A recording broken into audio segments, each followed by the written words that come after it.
Good evening. Hello and welcome. You're watching Plain Speak with me, Anusha Soni. The Election Commission has announced the much-awaited dates for the 5 states of Rajasthan, Madhya Pradesh, Chhattisgarh, Telangana and Mizoram today. The Election Commission has declared a single-phase poll in the 4 states. Polls will be held in 2 phases only in the state of Chhattisgarh to segregate the Naxal-dominated areas. Now, the mega verdict will be announced on the 3rd of December. As the battle for the 5 states gains momentum, BJP leaders exuded confidence, sounding the victory signal and saying they will form the government, they will make strides in all the poll-bound states. On the other hand, the Congress party has upped their guarantee pitch, claiming that BJP's false propaganda will be defeated in the upcoming polls. Janta Janardhan or people are going to decide.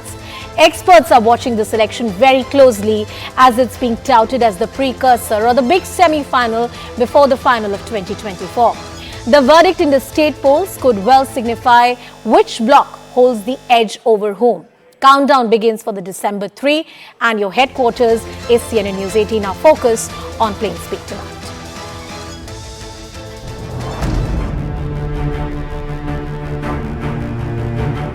Rajasthan, where the date of poll will be 23rd November in one phase entirely in Rajasthan. In case of Chhattisgarh, the elections would be in 2 phases.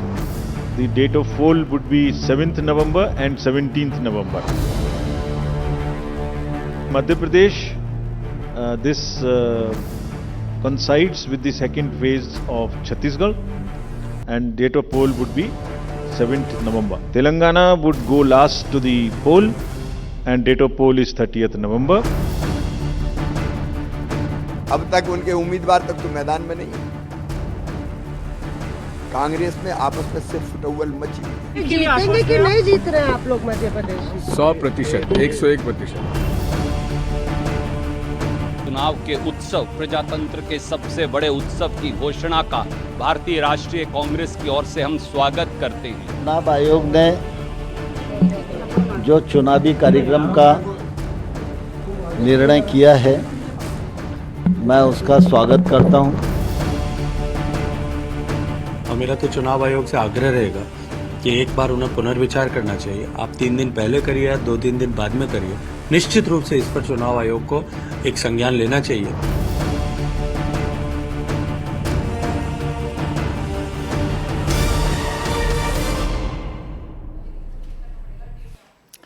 All right, let's tell you more about what these 5 states are about. How close is this neck-to-neck contest and how critical this battle is going to be for each of the political party. Let's talk about the state of Rajasthan, the swing state for the last 2 decades, more than 2 decades. Congress at 100, BJP at 73, others at 27. But how does it really translate into the voting percentage? How does that come out to be? Look at the neck-to-neck fight in less than 1% of difference in the vote share between the Congress and the BJP. Similar, very similar patterns in the state of Madhya Pradesh and in the state of Chhattisgarh. It was a very different story. 2/3 majority. That's what the Congress party got. 68 seats, 15 for the BJP and 7 others in this state. The voting share, the difference was well above 10% by few decimals there. Let's talk about the state of Madhya Pradesh. Once again, a neck-to-neck fight between the Congress and the BJP, a state which has traditionally chosen between these 2 parties. 0.18%, that was roughly the difference in the voting share of the 2 parties. And in the state of Telangana, what exactly is the picture? TRS at 88, Congress at 19, BJP at 11. Here, of course, it's a 3-way contest between these 3 political parties. And the voting percentage here in front of you, TRS taking the major chunk of 47%, being the dominant regional force here. Let's put this into context and let's try and decode this. What will this victory really mean for each of the political players? This is indeed the precursor to the big battle, and the EC announcement of the dates has only set the narrative for the times to come. We will see the political discourse getting more shrill in the times. My colleague Aman Sharma, our senior editor, is also joining us on the broadcast. Aman, taking in a perspective from you, let's talk about the state of Madhya Pradesh or the state of Rajasthan, where it's a neck-to-neck fight between the 2 sides, between the Congress and the BJP. What is at stake for the 2 parties? And is it a bigger battle for the Congress to prove that they're actually a formidable force to reckon with? Because how the dynamics work within the India alliance would be decided in many ways as to how Congress fares in these elections in the Hindi heartland. See, Anusha, Rajasthan and Madhya Pradesh was perhaps the most narrowest elections in 2018. If you look at Madhya Pradesh, BJP got just 0.13% more votes than the Congress, but still it ended up shorter by 5 seats and Congress formed the government before Jyotiraditya Scindia brought it down after 15 months. If you look at Rajasthan, BJP fell short by just 0.5% of the votes, but its seats were only 73 and Congress got 100 seats out of the 200 and formed the government. That is how close it is in Madhya Pradesh and Rajasthan. A slight change in vote share in these elections could mean a big change in fortunes for either parties. Yeah. When it comes to the issues in these elections, I think Congress is clearly, and we saw Rahul Gandhi's press conference today also, Congress is clearly banking on two things. One, of course, is its freebies promise, the guarantees, which it's seen has smelt, success both in Himachal Pradesh and Karnataka. Same kind of guarantees have been rolled out, monetary doles, in Rajasthan, in Madhya Pradesh, as well as in Telangana, and also in Chhattisgarh. Yeah. They are going ahead with. And the second trump card that the Congress feels is what Rahul Gandhi said today, a caste census. So after Kamal Nath earlier announced a caste census, now Mr. Gehlot announced a caste census few days back, and today Rahul Gandhi said that all 4 Congress chief ministers have said that they will roll out a caste census in the state. This is a ploy to move the OBC vote back to the Congress camp and break in a way the Hindutva vote consolidation which happens for the BJP in the Hindi heartland states. No. One more point before you go, Aman, if you can elaborate on that. You spoke about the guarantees in the caste census. I believe the third biggest factor would be the women voters that the parties would want to focus upon. Absolutely. I think the woman voter will decide the election, Anusha. Ultimately, we have seen that in Karnataka because of the high LPG prices. We saw how the woman voter voted for the Congress in big numbers. Similarly, in Madhya Pradesh, we have seen both sides wooing the woman voter. Sure. Mr. Kamal Nath promised a monetary dole for the women voters and also promised an LPG cylinder at rupees 500. That was been countered by Mr. Shivraj Singh Chauhan with this Ladli Behna Yojana, in which Madhya Pradesh government is paying rupees 1,250 per month to nearly 1.3 crore women in the state for the last 4 months. So that's a big scheme. Then they have the cheapest LPG cylinder in the country right now is being offered in Madhya Pradesh at rupees 450. If we move to Rajasthan, Mr. Gehlot has been offering a LPG cylinder at rupees 500 for the last 1 year. So clearly, Madhya Pradesh is one state where the BJP has taken what many now say the freebie route, but it has avoided that in Chhattisgarh or Rajasthan. So it also remains interesting which way the woman voter will swing. Is inflation a big issue? Is price rise a big issue? And will the freebies offered by the Congress or by the BJP in Madhya Pradesh, for example, swing the woman voter? There are nearly 49% women voters in Madhya Pradesh, Anusha. So in a way, they are the big vote bank, and I think both parties are keenly wooing that vote bank to come to their side, because that vote bank also cuts across all the caste barriers. All right. Thank you, Aman, for elucidating all those aspects of this big story, the big political battle, the precursor to 2024. Aman getting us all the details on that big story. Let's move on and get our guests also into the discussion. Siddharth Yadav, the spokesperson of the BJP, Ms. Sujata Paul, the spokesperson from the Congress party, Sanjeev Srivastava, who's a senior journalist, and Daniel Francis, who's a political analyst, is joining us on the broadcast. Good evening to all of you. Thank you so much for joining us here on Plain Speak tonight. Siddharth, first to you. The anti-incumbency in Madhya Pradesh is very strong. And indeed, it's one state that the BJP would want to ensure that it captures yet again. But many experts argue that the present chief minister is not on a good footing. No, Anushka, I feel the people of Madhya Pradesh have realized that the rule, the governance that currently is in Madhya Pradesh has been the best ever governance that has been done to the state. Congress party has ruled the state for the longest time after the independence of our country. For the longest time. And what was the state of affairs? The people of Madhya Pradesh are very well aware of that. In the past 18 years, under the rule of Shivrajji and all our chief ministers, under the rule of Bharatiya Janata Party, Madhya Pradesh has seen new heights. It has come out of the tag of being a Bimaru Rajya to the one where international investors are willing to come and invest. Law and order has improved. The infrastructure has improved like anything. And the people can feel the resonance of that. Not even that, the young voters of the state who have more opportunities now are also very horrified, even if they hear about what was the rule under the Congress. So I think it is very clear for the voters to choose. And Madhya Pradesh has set an example of how good governance can happen, how budgets can be utilized organized for the welfare of the people in a matter of optimum utilization, in a matter which can maximize the benefit that the people gain. And in that case, we are very confident that we are going to repeat. And when it comes down to the other two states also, in Rajasthan and specifically in Chhattisgarh, if we draw a stark comparison between Madhya Pradesh, between Rajasthan and Chhattisgarh, we have seen what in the last 5 years, forget the past, but in 5 years, what has the development gone down to the roots, to the ground level, to the villages, to Gram Panchayats. What has happened in Rajasthan and what has happened in Madhya Pradesh? In Rajasthan, in Chhattisgarh, not only corruption, but the entire governance, the entire machinery of the state has failed the people. We have seen the Lal Diary, we have seen the paper leak, we have seen the I'll Mines come to those Ghotala. two states, and my question to you would be then about the leadership in the state, because the Congress party is banking heavily on the regional satraps or the regional leaders that they have there. But before the opening questions for all the panelists, Sujata ji, the Congress party has much at stake. Even if I were to agree with what various experts are citing, that the Congress party is on a strong footing in Madhya Pradesh, or Bhupesh Baghel has the support of the people, even if I were to take these arguments on the face value, the sheer fact that if you don't perform well, or the scenario that you don't perform well in these elections, could be a death knell for the Congress party, the sort of position it wants to enjoy within the India alliance, that could be jeopardized. In that sense, in that perspective, is that a do or die battle for the grand old party? Sujata ji.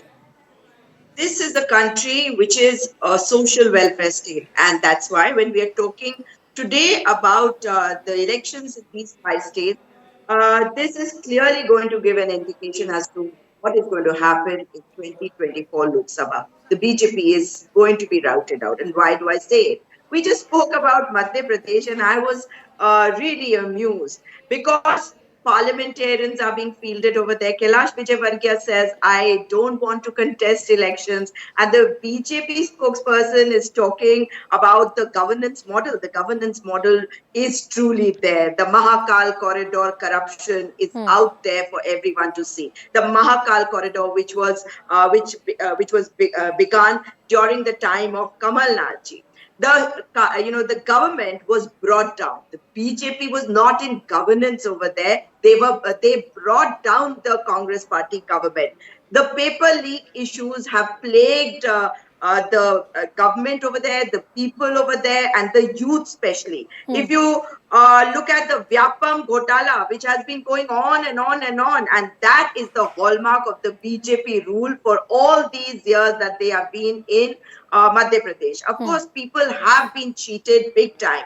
But when you talk about the Congress party, we've been working on the ground, and even the Asha workers, the Anganwadi workers, and I have been in touch with them on the ground, and I've seen the kind of demands they have made, which are not really too much. But the government. But Sujata ji, you didn't answer my point, as in how critical this battle is for the Congress party. I take all the points that you've mentioned. I take your opening comments, but in terms of your own political survival and validity within the Indian alliance. It's not about survival. It is, like I said, the BJP government is going to be routed out, and we have set the ball in motion with Karnataka and Himachal Pradesh results. We are a social welfare state. We are going in for social justice, the empowerment of people, progressive development is what we are talking about. We are talking about bringing back the old pension scheme. We are talking about giving good governance, and the people of Rajasthan have recognized it. We are talking about the caste survey today because the Madhya Pradesh government specifically has oppressed the Dalits, the tribals, and every person I'll come to those very specific issues that you're raising. Let me take opening comments from Mr. Sanjeev Srivastav and Daniel Francis as well. Sanjeev ji, first to you. It's a single phase elections for all the states barring Chhattisgarh. That's going to be in 2 phases, and of course for internal security reasons. But do you see these elections hinged primarily on caste census, women voters, and of course the freebies or the guarantees which are being talked about? Religion, how crucial or critical role will religion or the narrative around religion will play, especially in the Hindi heartland? Sanjeev ji. So I'll pick up from your last point. Sure. The religion, or let's put it more straight, the Hindu-Muslim dynamics will be a major factor, and I'm sure, and we know, we are listening since this Israel-Hamas conflict has become, how this is also being weaponized by the BJP in a certain manner. And the Congress really does not know how to handle this, because most people would think in terms of Hamas being a terrorist organization and calling a spade, but this is an old catch-22 with the Congress party. But this will be, so the Hindu-Muslim dynamics will be an issue. I think caste census won't be an issue in Chhattisgarh and Rajasthan. It may be to some extent in Madhya Pradesh. I strongly object to the word freebies or doles or anything like that. They are social welfare measures. Yeah. And everybody's entitled. It's taxpayers' money going to the most needy. When you write off loans of big industrialists, when in LCLT schemes, people take 90% haircuts and the same industrialist comes from backdoor and buys his company again. All those are real freebies and doles and that's a valid point to me. That's a valid point to me. I'm just trying to make my point. Yeah. So on social welfare measures, I think Rajasthan is right now one of the top rung states, if not the top. But like Aman Sharma, your political editor, was pointing out, both in Rajasthan and MP, the margin of difference in 2018 was less than 1%. Yes, In one case, yes. 0.5%, in one case, 0.13%. Yes. So like in Rajasthan, Congress won with a margin of 0.5% vote. And with the history of 25 years that there is alternate governments coming in, can the Congress, on the back of their social welfare measures and these populist schemes, can they really cross that threshold of, because remember there was anti-incumbency against Vasundhara in 2018. Yeah. Maybe there is not much anti-incumbency against Gehlot, but there is anti-incumbency against his MLAs and ministers. So I think that's $1 million question. I don't know the answer. And that point, Sanjeevji, about the anti-incumbency against the Gehlot MLAs is something that my colleagues have also been pointing out through the course of the broadcast. Daniel, I'll take that point with you. I'll come back to you, Sanjeevji. Daniel, do you believe the very critical states of Madhya Pradesh and Rajasthan, where the winning margin or the voting share, the difference between the voting share of the two parties, the winning and the losing party, was less than 1%.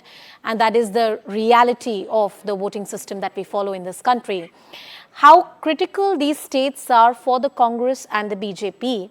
Talking about the state of Rajasthan, where it is argued that there is a lot of anti-incumbency against Ashok Gehlot MLAs. And the factor called Sachin Pilot, how will that really play out in your understanding? Daniel.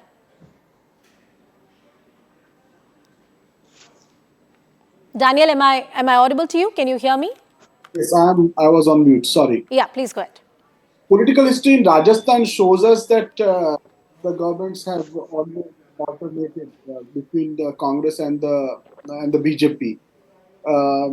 This time around, the situation, what it would be, of course, the results will tell.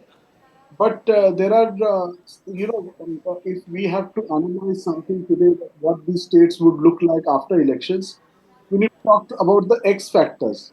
Like Sachin Pilot is an X factor for the Congress. How can will contribute to the victory or the fall of the Congress party? Similarly, the silence and the sidelining of Vasundhara Raje is also an X factor for BJP. In Madhya Pradesh, the unity of the Congress is an X factor. The whole multiple anti-incumbencies against a certain tiredness back again. That also is an X factor for the BJP. Yeah. We are seeing that the BJP's presence is not felt. There is an alternative to Baghel. And Baghel has delivered a very popular government and popular administration. Okay. Covering a lot of ground. Yeah. So, these three important states, there are we need to realize these X factors that can actually add to the votes, add to the fortunes of the political party. In my view, Rajasthan looks tough for the Congress. Madhya Pradesh looks tough for the BJP. Chhattisgarh, the Congress may retain. Yeah. And, these are three important states that we are. Absolutely. I want to specifically talk about the state of Rajasthan, and Siddharth Yadav and Sujata Paul ji, coming back to you. Sujata ji, when it comes to the state of Rajasthan, two factors I want you to talk about. One is the fact that experts on the panel, and even earlier during the broadcast today, reporters on the ground have said that there is a lot of angst against the MLAs of Ashok Gehlot. And then there is the internal factor within the Congress party called Sachin Pilot, who's openly not supporting of the present chief minister. These internal schisms or problems, will they dampen the prospects of the Congress party? Are you cognizant of them? Sujata ji, first to you. All right. So that's one question. You said there were two questions. 2 points. So is there any? Two points. Okay. Yeah. So the fact is that the Rajasthan government, when we go into elections, what is the work that the Rajasthan government has done? What is it that they have delivered? That is always going to be more important. And the kind of governance that we have given has been proved by the Prime Minister, no less, when he spoke during a speech. He gave a speech and he said that we are not going to shut down any of the schemes that the Ashok Gehlot government has given to the state of Rajasthan. But second, when he said that we have decided to give the Ujjwala the gas cylinder under Ujjwala at 600 rupees per cylinder, people are already getting it for 500 rupees. Why would they opt for something which is coming at 600 rupees? In addition to that, the Chiranjeevi Yojana, which gives health insurance of 25 lakhs, he is saying that I'm going to give you Ayushman Yojana, which is going to give you an insurance of 5 lakh rupees. So my first answer is that it is the schemes which are always important. And of course, when you are in power, there will be annoyance with a particular MLA or some of the people. But overall, what is it that people are looking for? People always understand, and the electorate is the Janta Janardhan, and they know that. What about the factor called Sachin Pilot? Coming to that. Yeah. Second point.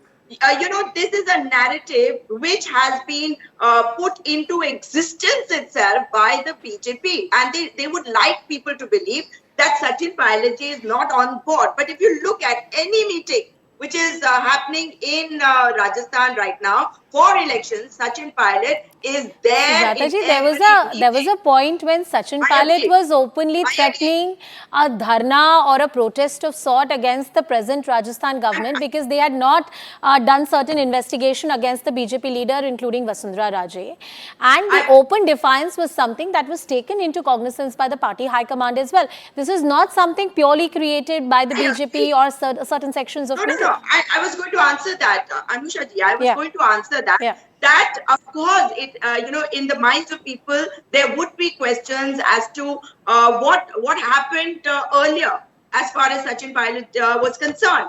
But today, when the Congress party is united, what do the people see? People see a united Congress party, Sachin Pilot with Ashok Gehlot ji everywhere, in every meeting, taking very important decisions. He's not being isolated, right? Okay. But if you look at the BJP, my final point, the BJP, you have a Punia, you have a Shekhawat, and Shekhawat ji is going to be pitted against Ashok Gehlot. If that happens, it also means that not only Vasundhara Raje is going to be pushed back, but also Shekhawat ji, who I think I should bring in Siddharth ji into the discussion. Siddharth ji, you can respond to what Sujata Paul just said.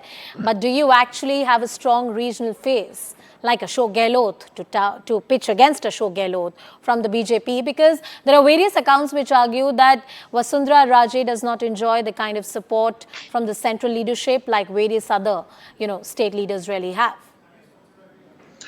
I think the face of Congress party and their rule in the past 5 years in Rajasthan is enough for people to throw them out. Because the people currently are fed up of what is happening in Rajasthan. Ma'am was talking about so much about the schemes. What happened to the fuel prices? Why would you not reduce the VAT? Why would you, in the state of Rajasthan, have the maximum rates, maximum prices for petrol and diesel, just to build a narrative that the fuel prices in the country are skyrocketing? A difference of 10 rupees, 15 rupees from state to state. That happens. What for? For your development, for the people of Rajasthan. What happened in paper leak? No state has ever seen the future of youngsters brought down like anything. All papers leaked. All examinations leaked. for so much that you have to bring a law for the same. And you are not able to prosecute not even a single person, no officer, because all your MLAs, all your ministers are involved in that. What happened to the crime cases? Highest in the country. 6,000 rape cases in the year, 17 rape cases a day. And now you're talking about the infighting. There's no infighting. Oh God, for God's sake. If, we have never seen, and I find it kind of surprising sometimes, that a chief minister of a state was being promoted to the national president. We can't forget that episode. All right, a quick response from Sujata ji before I close the debate. I'll just complete. I'll just take 10 seconds. 10 seconds, Siddharth ji. Finish your point. Yes. We have never seen that a chief minister, just for the hunger of power, he said, I don't want to become the national president. Everybody's dream is to become a national president of a national party. All right, Sujata Paul. That is what corruption देते हैं भगवान को धोखा, इंसान को क्या छोड़ेंगे? देते हैं भगवान को धोखा, इंसान को क्या छोड़ेंगे? The fact is that the BJP has exhibited its double speak right now. When you talk about the women of Manipur, they will talk about Rajasthan, but Rajasthan has taken action against talking any about the women of Rajasthan. Why do you want to go to Manipur? Answer for Rajasthan. Our daughters of Rajasthan, not daughters of India. All right, that's all the time. That's all the time. That's all the time that I have. You haven't. That's all the time that I have. But Siddharth Yadav, Sujata Paul, Sanjeev Srivastav, Daniel Francis, thank you all for joining us on Plain Speak tonight. And of course, indeed, the elections are going to be very interesting to watch out for. It's the precursor to the big battle of 2024. We're slipping into a very short break. Much more lined up on the other side.